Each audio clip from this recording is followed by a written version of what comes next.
or at least the office of the vice president, mas dedepensahan pa nila, no, yung precisely isang tao na accused of the worst crimes against the most vulnerable of our society. Ako po ay nakikiisa sa panawagan ng pagpapairal ng batas at katarungan sa hinaharap na isyu ni Pastor Apollo Kibuloy at ng Sunshine Media Network Incorporated. Dapat depensahan yung mga babae na paulit-ulit ginagahasa in the belief foisted upon them na sakripisyo nila yon for the so-called the self-appointed Son of God. Sa mga ginagawang pagdinig ay tila pinatawan na ng guilty verdict si Pastor Kibuloy kahit na nakabatay lamang ang pagdinig na ito sa mga paratang ng mga testigo na nagkukubli ng kanilang katauhan at hindi mapatunayan ang kredibilidad. So dapat sana pagdepensa sa mga kababayang iyon. Marami sa atin ang naniniwala na ang dinaranas ngayon ni Pastor Kibuloy ay isang pandarahas at hindi patas. Marami pang ibang problema, no? Instead of at such a high office of the government defending someone who over time sa kanyang pag-iwas sa pagharap sa investigasyon, hindi pagbigay ng maayos na sagot, pagtatago, paglabas ng sabi ko, out of this world na mga kondisyones. So someone who over time seems less and less to deserve that kind of high defense. Bukod sa hearing na walang pinatutunguhan, ay kabilang rin dito ang indefinite suspension ng broadcasting network na SMNI na isang issue ng media freedom. Hindi biro ang mga pangyayari at paratang na ganito. Nararapat lamang na mabigyan ng patas na laban at sa tamang korte. Ika nga sa Mateo chapter 5 verses 11 to 12. Pinagpala ang mga nilalait at inuusig ng mga tao at pinaparatangan ng lahat ng uri ng kasamaan na pawang kasinungalingan ng dahil sa akin. Magsaya kayo at maggalak sapagkat malaki ang inyong gantimpala sa langit. Alalahanin ninyong inuusig din ang mga propetang nauna sa inyo. Sana po ay maging gabay natin ang mga bersikulong ito patungo sa kaginhawaan at mabigyan tayo ng tibay ng loob sa pagharap sa mga pagsubok, pagtitiis at pag-uusig ngayon. Lagi po tayong manalangin para sa hustisya at katotohanan. Justice and the truth cannot be achieved in trial by publicity, but by a day in court. Well, I'm just glad na yung majority ng mga kasama ko sa Senado upheld my ruling citing Kibuloy in contempt, and that has paved the way for this show cause order na una nating pinag-usapan, Karen, na pinirmahan namin ni Senate President Mig Zubiri, and umaandar na ngayong 48-hour period. Pero nakapagtataka kapag ang administrasyon or at least the office of the vice president mas dedepensahan pa nila, no, yung precisely isang tao na accused of the worst crimes against the most vulnerable of our society. Dapat sana yung energy na yan ibuhos na lang nila sa pagdepensa sa mga karapatan ng ating mga mamamayan, precisely children forced to beg, OFWs like Reynita forced to give up their hard-earned remittances para suportahan yung lavish lifestyle ni Kibuloy sa halip na ipadala sa kanilang mga pamilya. For one, Reynita lost her house here in the Philippines dahil hindi na niya mabayaran yung mortgage. Dapat depensahan yung mga babae na paulit-ulit ginagahasa in the belief foisted upon them na sakripisyo nila yon for the so-called the self-appointed Son of God. So dapat sana pagdepensa sa mga kababayang iyon, pagdepensa sa soberanya natin sa West Philippines at marami pang ibang problema, no? Instead of at such a high office of the government defending someone who over time sa kanyang pag-iwas sa pagharap sa investigasyon, hindi pagbigay ng maayos na sagot, pagtatago, paglabas ng sabi ko, out of this world na mga kondisyones. So someone who over time seems less and less to deserve that kind of high defense. I really thank them for their firm stand upholding the speaking of truth and the seeking of justice of all the victim survivors, lalo na yung mga kabaro natin at yung mga menor de edad. Altogether, we prove once again that the Senate can cross party lines and stand up as an institution for the rights and welfare of the most vulnerable. Nagpapasalamat talaga ako sa kanila. That's a serious option for our government because we actually have an extradition treaty between the Philippines and the United States. So if and when an extradition request will come from the US, option talaga ng gobyerno natin na at some point or other to send him to the US to also face the cases there. Of course, ang isa pang magandang development dito, Karen, naghain na ng mga kaso ang Department of Justice with the assistance of the Solicitor General laban kay Quiboloy on 2 of the 3 cases na hinain sa kanya sa Davao, dinismiss doon, pero inelevate nung complainant sa DOJ. The 2 cases that DOJ has now filed involve child abuse and oh my goodness, my memory is failing me right now, but there is also a 3rd case. Oh, that's right, salamat. Okay, human trafficking one, yeah. So yun yung dalawang kasong umaandar na dito sa Philippine court. So if and when that US extradition request is received by our government, then pwede silang mag-decide. Itutuloy muna ba yung mga kaso dito or ipadadala na muna siya sa US under extradition, or tapusin muna yung mga kaso dito saka i-extradite. But at least nung itinanong namin yung isyung iyan, I think second to the most recent hearing, nakapagsalita ang DOJ sa ganung mga options. So at least they're already thinking about or preparing for the eventuality of an extradition request. Actually, no shortcuts at all, but I believe no leeway either. The Senate has simply followed our rules, simpleng ine-exercise namin yung aming mandato at yung aming mga kapangyarihan under the law and under our rules to, and this, even the Supreme Court has spoken on this, na to compel the appearance of witnesses in proper investigations of resolutions with a legislative intent. Wala pong paglabag sa due process kay Pastor Quiboloy.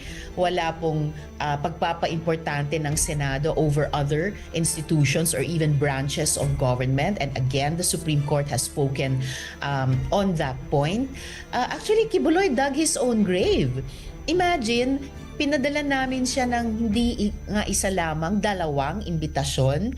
Nung dinedma niya yung mga yon, saka kami nag-issue ng subpoena.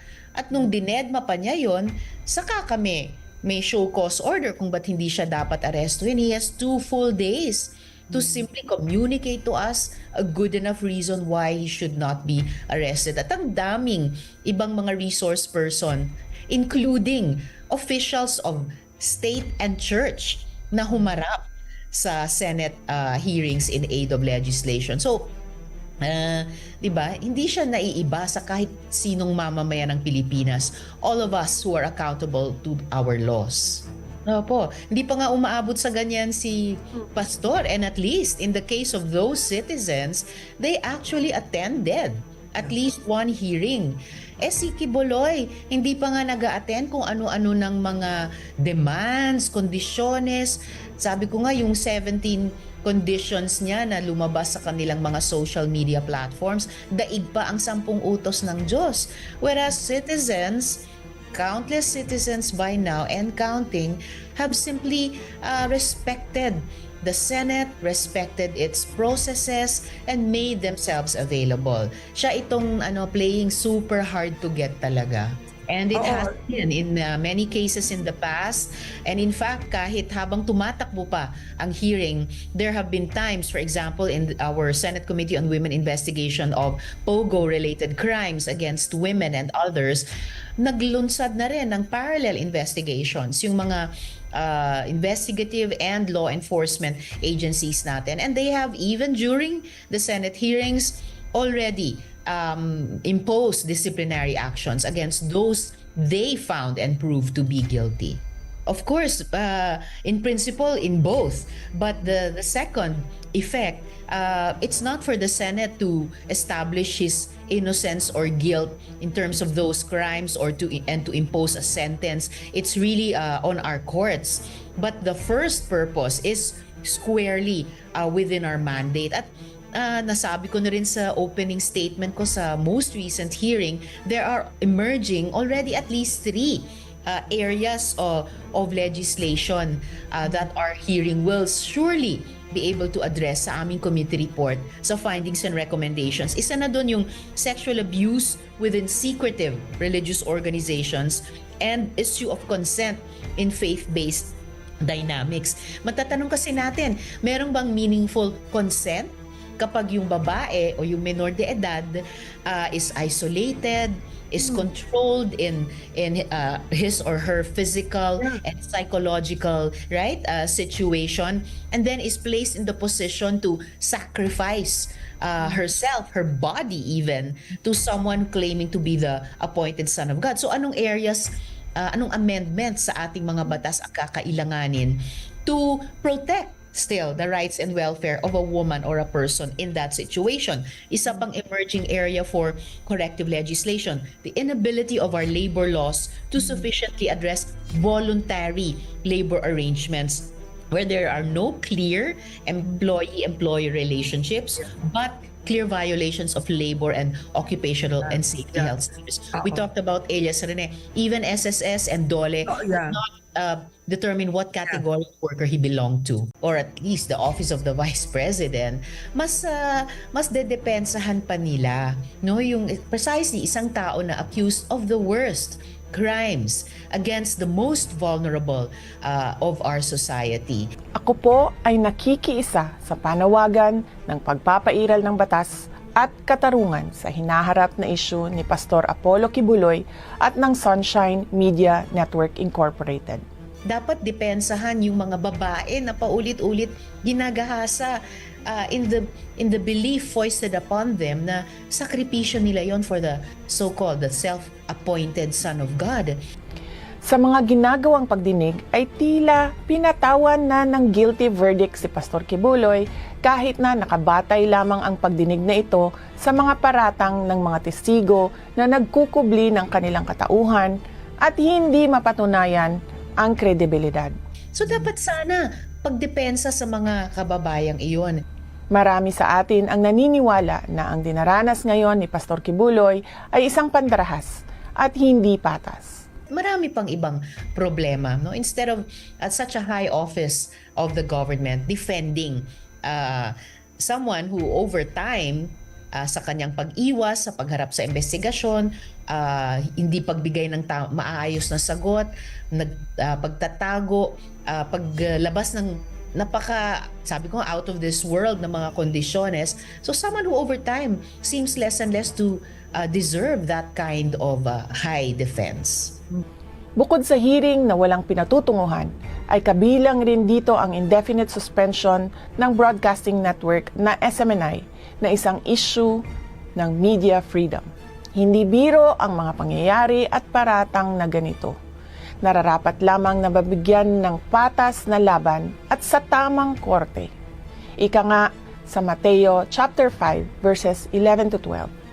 Pinagpala ang mga nilalait at inuusig ng mga tao at pinaparatangan ng lahat ng uri ng kasamaan na pawang kasinungalingan ng dahil sa akin. Magsaya kayo at maggalak sapagkat malaki ang inyong gantimpala sa langit.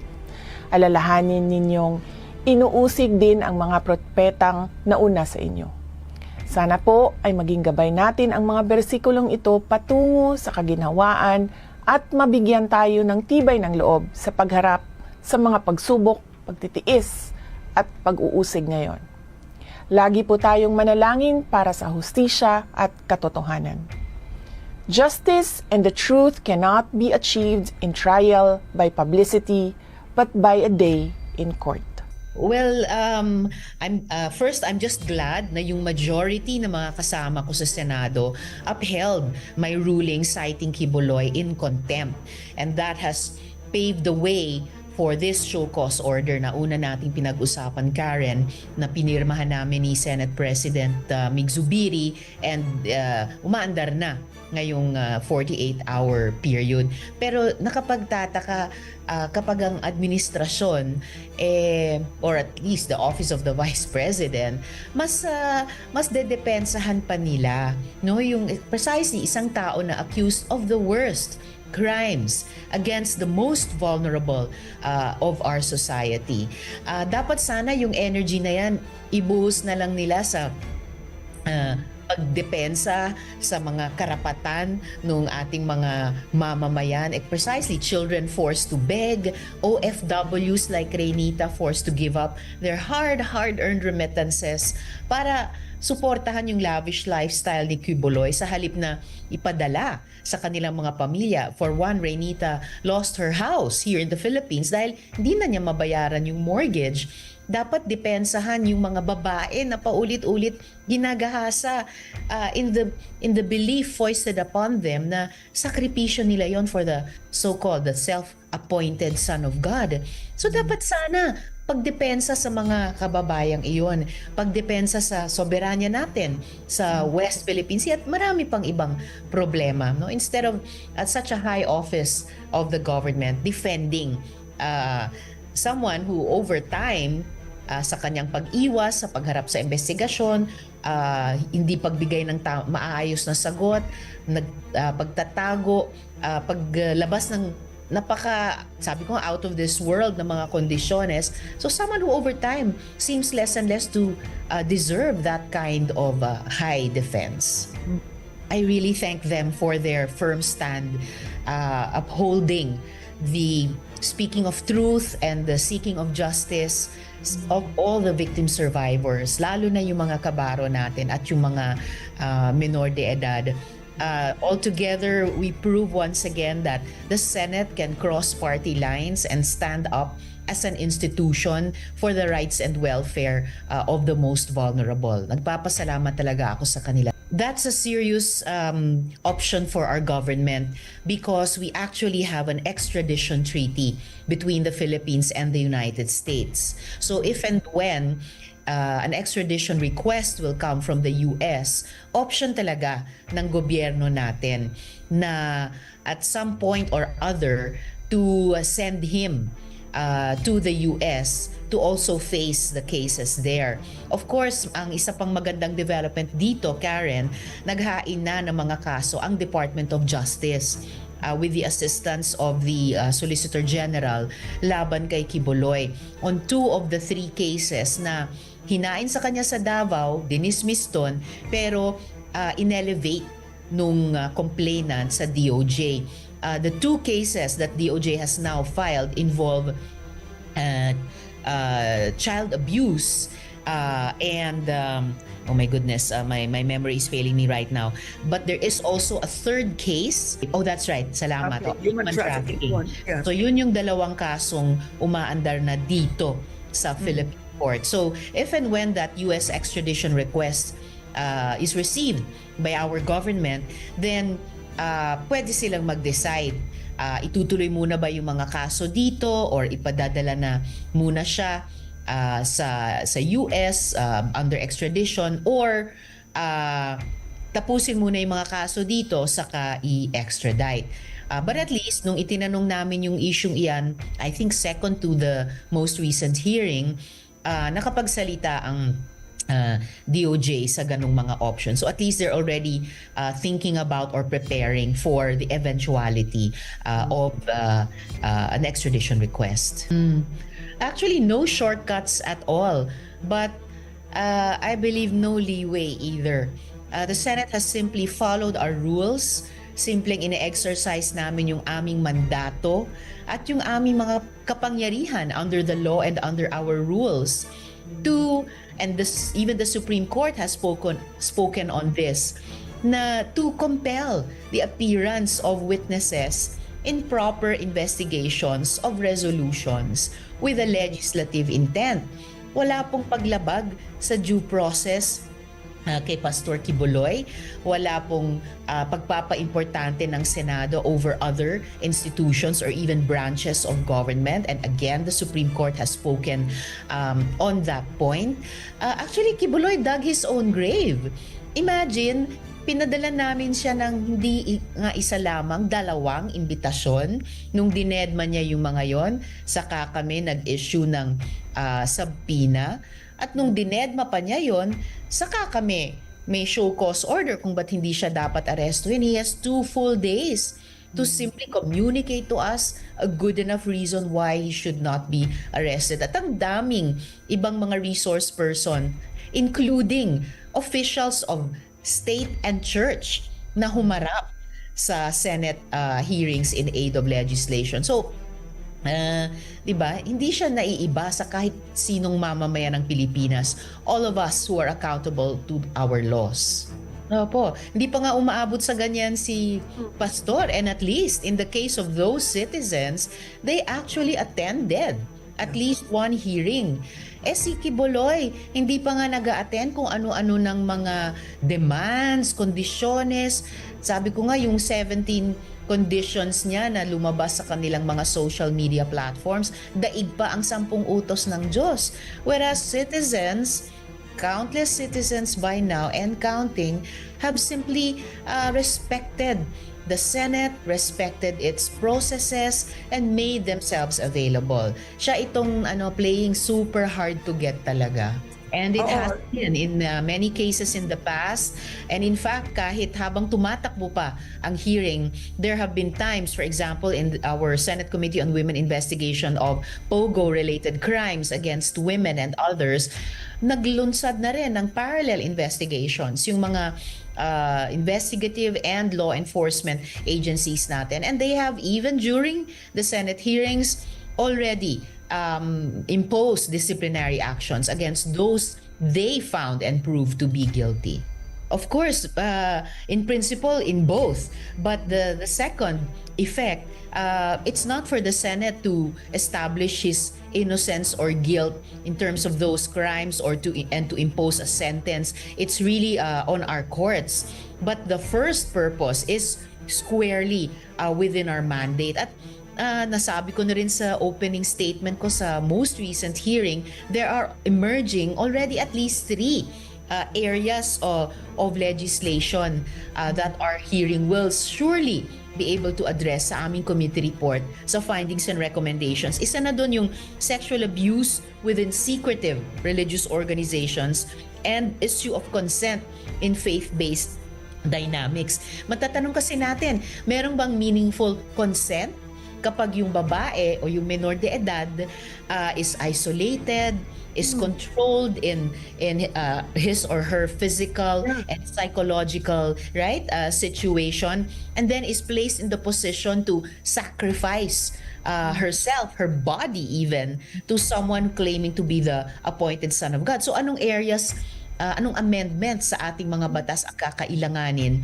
to protect still the rights and welfare of a woman or a person in that situation? Isa pang emerging area for corrective legislation, the inability of our labor laws to sufficiently address voluntary labor arrangements where there are no clear employee-employee relationships but clear violations of labor and occupational and safety health standards. We talked about Elias Rene, even SSS and DOLE could not determine what category of worker he belonged to, or at least the office of the vice president.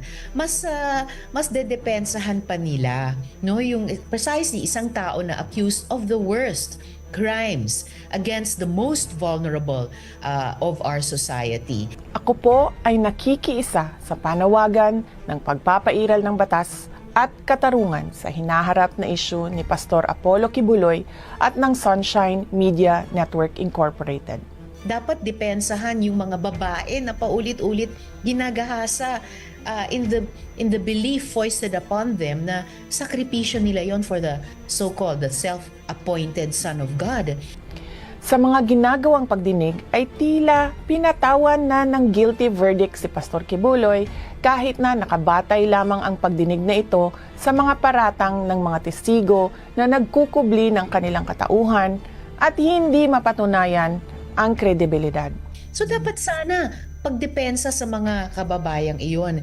Marami sa atin ang naniniwala na ang dinaranas ngayon ni Pastor Kibuloy ay isang pandarahas at hindi patas. Marami pang ibang problema, no? Instead of at such a high office of the government defending someone who over time sa kanyang pag-iwas sa pagharap sa investigasyon, hindi pagbigay ng maayos na sagot, pagtatago, paglabas ng sabi ko out of this world na mga kondisyones. So someone who over time seems less and less to deserve that kind of high defense. Bukod sa hearing na walang pinatutunguhan, ay kabilang rin dito ang indefinite suspension ng broadcasting network na SMNI na isang issue ng media freedom. Hindi biro ang mga pangyayari at paratang na ganito. Nararapat lamang na mabigyan ng patas na laban at sa tamang korte.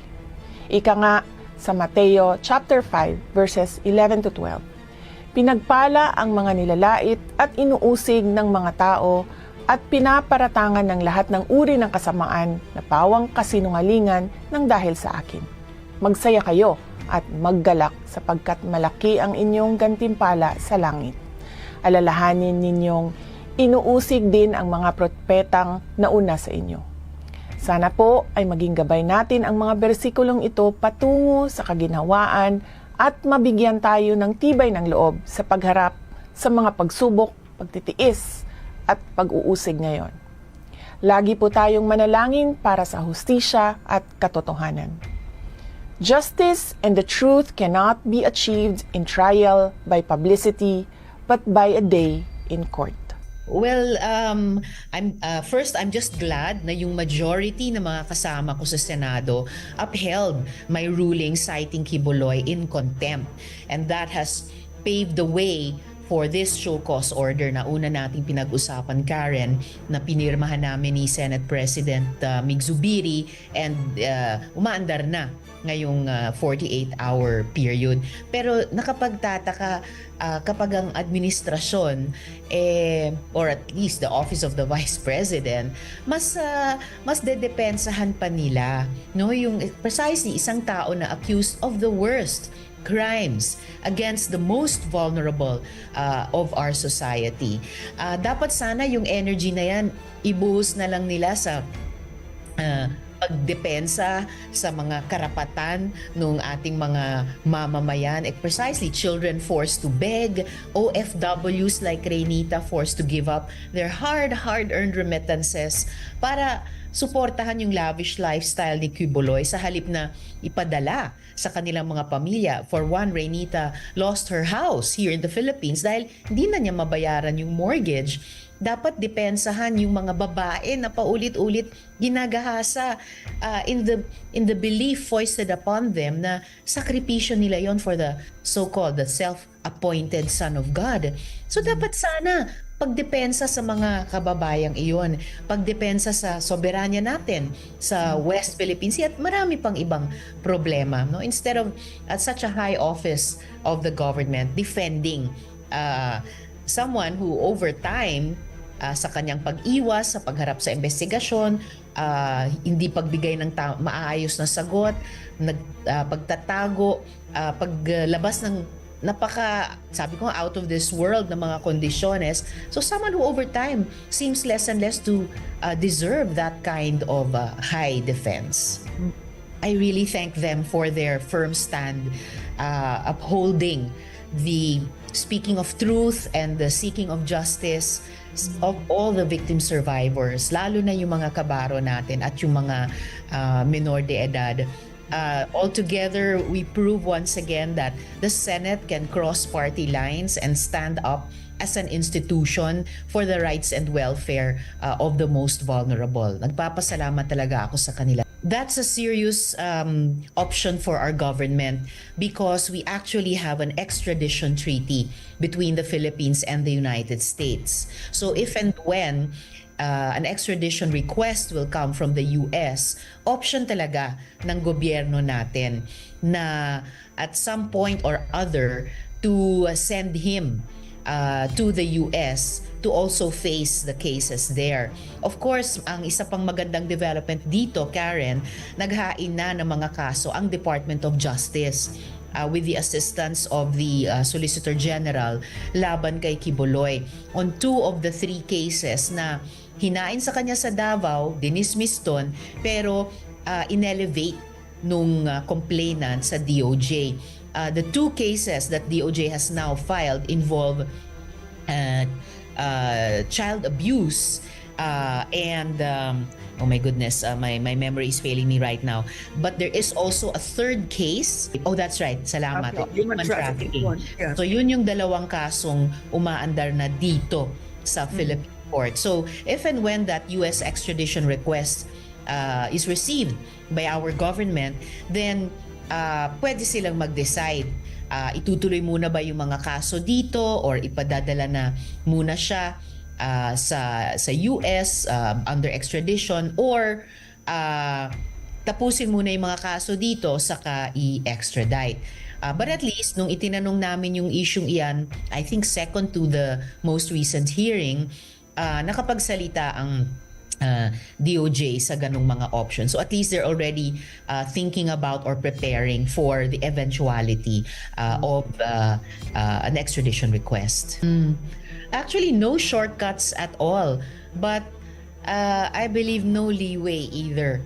The Senate has simply followed our rules. Simpleng ine-exercise namin yung aming mandato at yung aming mga kapangyarihan under the law and under our rules to, and even the Supreme Court has spoken on this, na to compel the appearance of witnesses in proper investigations of resolutions with a legislative intent.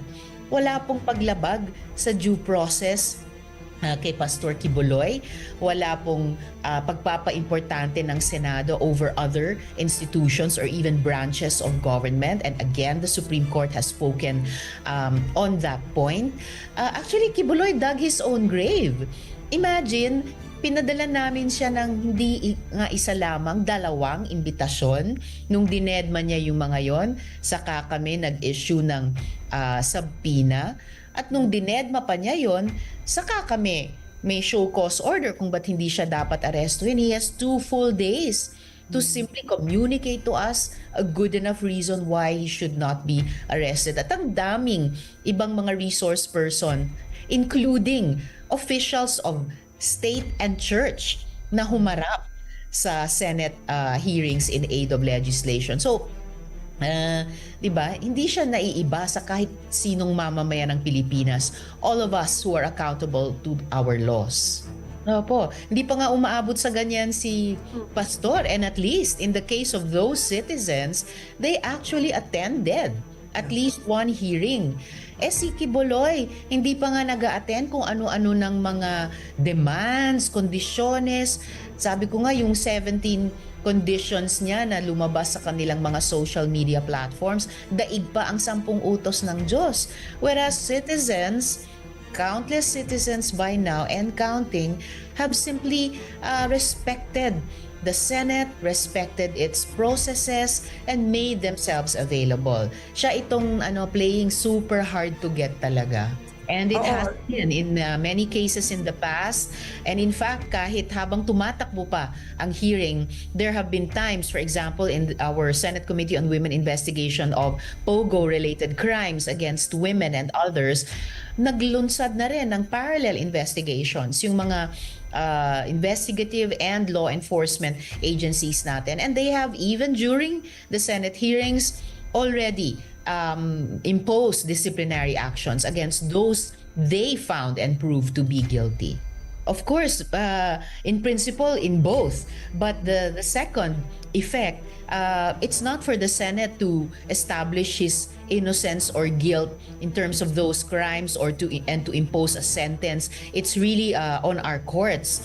But the first purpose is squarely within our mandate. At nasabi ko na rin sa opening statement ko sa most recent hearing, there are emerging already at least 3 areas of legislation that our hearing will surely be able to address sa aming committee report sa findings and recommendations. Isa na doon yung sexual abuse within secretive religious organizations and issue of consent in faith-based dynamics. Matatanong kasi natin, merong bang meaningful consent kapag yung babae o yung menor de edad is isolated, is controlled in his or her physical and psychological situation, and then is placed in the position to sacrifice herself, her body even, to someone claiming to be the appointed son of God. So anong areas, anong amendments sa ating mga batas ang kakailanganin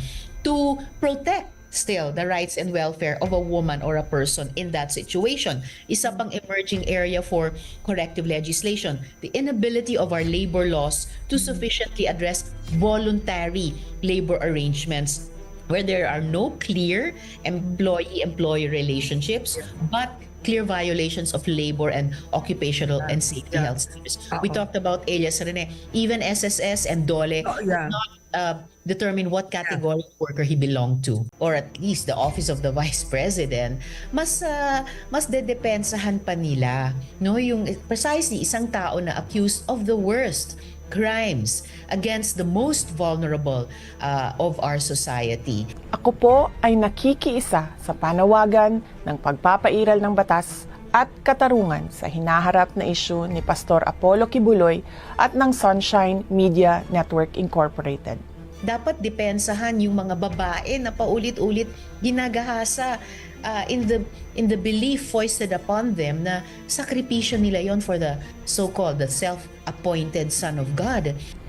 Sa mga ginagawang pagdinig ay tila pinatawan na ng guilty verdict si Pastor Kibuloy kahit na nakabatay lamang ang pagdinig na ito sa mga paratang ng mga testigo na nagkukubli ng kanilang katauhan at hindi mapatunayan ang kredibilidad. So dapat sana pagdepensa sa mga kababayang iyon.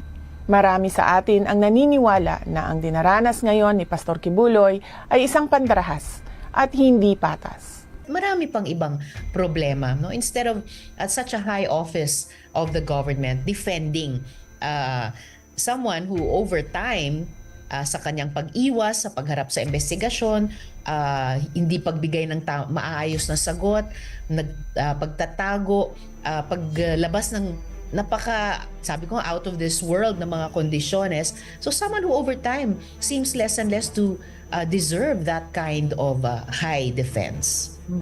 Bukod sa hearing na walang pinatutunguhan, ay kabilang rin dito ang indefinite suspension ng broadcasting network na SMNI na isang issue ng media freedom.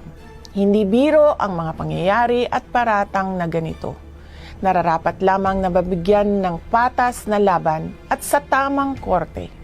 Ika nga sa Mateo chapter 5 verses 11 to 12. Pinagpala ang mga nilalait at inuusig ng mga tao at pinaparatangan ng lahat ng uri ng kasamaan na pawang kasinungalingan ng dahil sa akin. Magsaya kayo at maggalak sapagkat malaki ang inyong gantimpala sa langit. Alalahanin ninyong inuusig din ang mga propetang nauna sa inyo. Sana po ay maging gabay natin ang mga bersikulong ito patungo sa kaginhawaan at mabigyan tayo ng tibay ng loob sa pagharap sa mga pagsubok, pagtitiis at pag-uusig ngayon. Lagi po tayong manalangin para sa hustisya at katotohanan. Justice and the truth cannot be achieved in trial by publicity, but by a day in court. Well, I'm just glad na yung majority ng mga kasama ko sa Senado upheld my ruling citing Kibuloy in contempt, and that has paved the way for this show cause order na una nating pinag-usapan, Karen, na pinirmahan namin ni Senate President Mig Zubiri and umaandar na ngayong 48-hour period.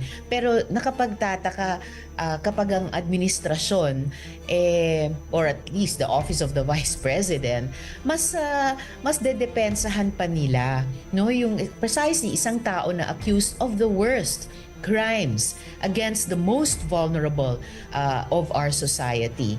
Dapat sana yung energy na yan ibuhos na lang nila sa pagdepensa sa mga karapatan ng ating mga mamamayan, precisely children forced to beg, OFWs like Reynita forced to give up their hard-earned remittances para suportahan yung lavish lifestyle ni Quiboloy sa halip na ipadala sa kanilang mga pamilya. For one, Reynita lost her house here in the Philippines dahil hindi na niya mabayaran yung mortgage. Dapat depensahan yung mga babae na paulit-ulit ginagahasa in the belief foisted upon them na sakripisyo nila yon for the so-called the self-appointed Son of God.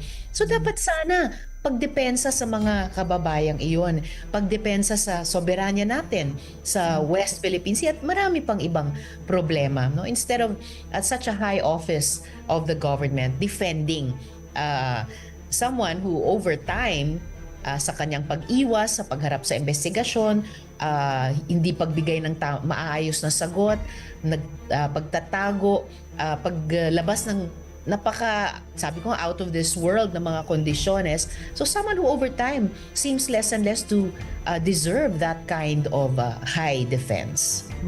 I really thank them for their firm stand upholding the speaking of truth and the seeking of justice of all the victim survivors, lalo na yung mga kabaro natin at yung mga menor de edad. Altogether, we prove once again that the Senate can cross party lines and stand up as an institution for the rights and welfare of the most vulnerable. Nagpapasalamat talaga ako sa kanila. That's a serious option for our government because we actually have an extradition treaty between the Philippines and the United States. So if and when an extradition request will come from the US, option talaga ng gobyerno natin na at some point or other to send him to the US to also face the cases there. Of course, ang isa pang magandang development dito, Karen, naghain na ng mga kaso ang Department of Justice with the assistance of the Solicitor General laban kay Quiboloy on 2 of the 3 cases na hinain sa kanya sa Davao, dinismiss doon, pero inelevate nung complainant sa DOJ. The 2 cases that DOJ has now filed involve child abuse and oh my goodness, my memory is failing me right now. But there is also a 3rd case. Oh, that's right. Salamat. Human trafficking. Yeah. So yun yung dalawang kasong umaandar na dito sa Philippine court. So if and when that US extradition request is received by our government, then pwede silang mag-decide. Itutuloy muna ba yung mga kaso dito or ipadadala na muna siya sa US under extradition or tapusin muna yung mga kaso dito saka i-extradite. But at least nung itinanong namin yung isyung iyan, I think second to the most recent hearing, nakapagsalita ang DOJ sa ganong mga options. So at least they're already thinking about or preparing for the eventuality of an extradition request. Actually, no shortcuts at all, but I believe no leeway either. The Senate has simply followed our rules, simpleng ine-exercise namin yung aming mandato at yung aming mga kapangyarihan under the law and under our rules even the Supreme Court has spoken on this, na to compel the appearance of witnesses in proper investigations of resolutions with a legislative intent. Wala pong paglabag sa due process kay Pastor Kibuloy.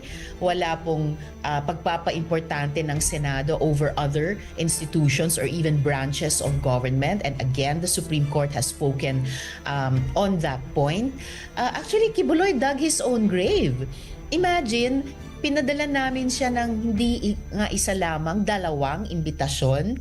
Nung dinedma niya yung mga yon, saka kami nag-issue ng subpoena.